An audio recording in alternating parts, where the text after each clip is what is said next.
No great discovery was ever made without a bold guess. Plato is my friend, Aristotle is my friend, but my greatest friend is truth. A passion for calculus can unlock new worlds. This most beautiful system of the sun, planets, and comets could only proceed from the counsel and dominion of an intelligent and powerful being. Genius is patience. Inherent force of matter is the power of resisting by which everybody, so far as it is able, perseveres in its state either of resting or of moving uniformly straight forward. Live your life as an exclamation rather than an explanation. If I have ever made any valuable discoveries, it has been due more to patient attention than to any other talent. If I have seen further than others, it is by standing upon the shoulders of giants. 'Tis much better to do a little with certainty and leave the rest for others that come after than to explain all things by conjecture without making sure of anything. Nothing can be divided into more parts than it can possibly be constituted of. But matter, i.e. finite, cannot be constituted of infinite parts. As a blind man has no idea of colors, so we have no idea of the manner by which the all-wise God perceives and understands all things. Atheism is so senseless. When I look at the solar system, I see the Earth at the right distance from the Sun to receive the proper amounts of heat and light. This did not happen by chance. Tact is the knack of making a point without making an enemy. To me, there has never been a higher source of earthly honor or distinction than that connected with advances in science. You have to make the rules, not follow them. Truth is the offspring of silence and meditation. I keep the subject constantly before me and wait till the first dawnings open slowly, by little and little, into a full and clear light. And to every action there is always an equal and opposite or contrary reaction. What we know is a drop, what we don't know is an ocean.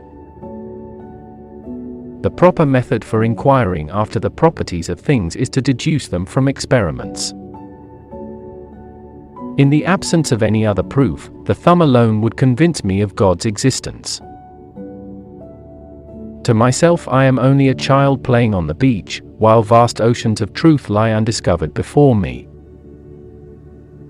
I can calculate the motion of heavenly bodies but not the madness of people.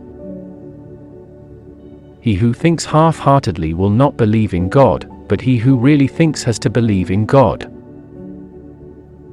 The seed of a tree has the nature of a branch or twig or bud. It is a part of the tree, but if separated and set in the earth to be better nourished, the embryo or young tree contained in it takes root and grows into a new tree. My powers are ordinary. Only my application brings me success.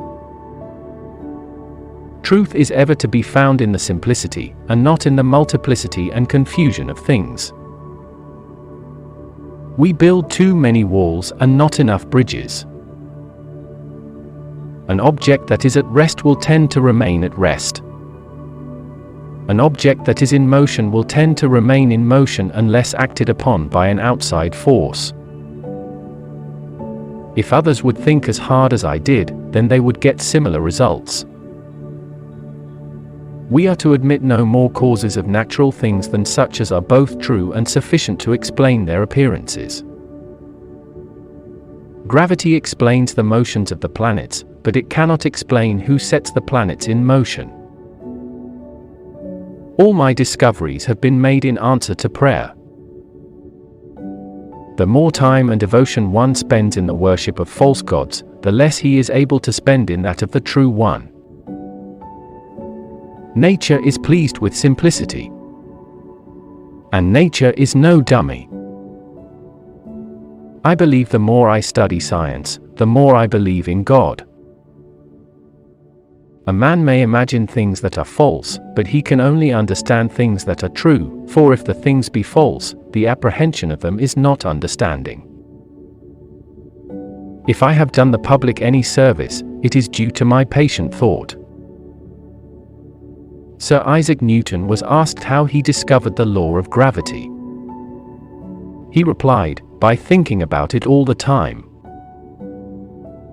Don't doubt the Creator, because it is inconceivable that accidents alone could be the controller of this universe. No sciences are better attested than the religion of the Bible. It is the weight, not numbers of experiments that is to be regarded. The wonderful arrangement and harmony of the cosmos would only originate in the plan of an almighty omniscient being. This is and remains my greatest comprehension. Errors are not in the art but in the artificers. There are more sure marks of authenticity in the Bible than in any profane history. What goes up must come down. To explain all nature is too difficult a task for any one man or even for any one age. Yet one thing secures us whatever betide: the Scriptures assures us that the Lord will provide. If I have done great things, it's because I was standing in the closet of smart men taking notes and then publishing their ideas as my own. The best way to understanding is a few good examples. If I am anything, which I highly doubt, I have made myself so by hard work. When two forces unite, their efficiency double. To arrive at the simplest truth requires years of contemplation. All knowledge and understanding of the universe was no more than playing with stones and shells on the seashore of the vast imponderable ocean of truth. The changing of bodies into light, and light into bodies, is very conformable to the course of nature, which seems delighted with transmutations.